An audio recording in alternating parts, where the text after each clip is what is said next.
Hi, V F എക്സിനകത്ത് നമ്മൾ കമ്പോസിറ്റിങ്ങിനെ കുറിച്ചിട്ടും paint and പ്രെപ്പിനെ കുറിച്ചിട്ടും നമ്മൾ ഡിസ്കസ് ചെയ്തു. ഇന്ന് നമ്മൾ ഡിസ്കസ് ചെയ്യാൻ പോകുന്നത് റോട്ടോസ്കോപ്പിയെ കുറിച്ചിട്ടാണ്.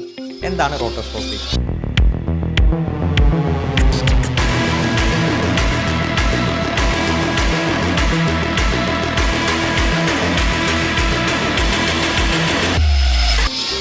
നമ്മുടെ ബാക്ക്ഗ്രൗണ്ടിൽ നിന്ന് നമ്മുടെ സബ്ജക്റ്റിനെ അല്ലെങ്കിൽ ഒബ്ജക്റ്റിനെ സെപ്പറേറ്റ് ചെയ്യാൻ വേണ്ടി യൂസ് ചെയ്യുന്ന ഒരു ടെക്നിക്കാണ് നമ്മുടെ റോട്ടോസ്കോപ്പി എന്ന് പറയുന്നത്.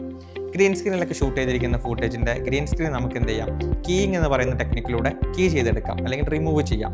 പക്ഷേ ഗ്രീൻ സ്ക്രീനിലല്ല ഷൂട്ട് ചെയ്തിരിക്കുന്നതെന്നുണ്ടെങ്കിൽ നമ്മൾ അതിനെ സെപ്പറേറ്റ് ചെയ്യാൻ വേണ്ടിയിട്ട് നമ്മൾ യൂസ് ചെയ്യുന്ന ഒരു ടെക്നിക്കാണ്, അല്ലെങ്കിൽ മാസ്കിങ് എന്ന് പറയുന്ന ഒരു ടെക്നിക്കാണ് നമ്മുടെ റോട്ടോസ്കോപ്പി എന്ന് പറയുന്നത്. അപ്പോൾ ഡിസൈനേഴ്സും എഡിറ്റേഴ്സൊക്കെ മാസ്കിങ് സെലക്ഷൻ ഒക്കെ കേട്ടിട്ടുണ്ടായിരിക്കും. പക്ഷേ വി എഫ് എക്സ് ഇൻഡസ്ട്രിക്കകത്ത് നമുക്ക് അതിനെ റോട്ടോസ്കോപ്പി എന്നാണ് പറയുന്നത്.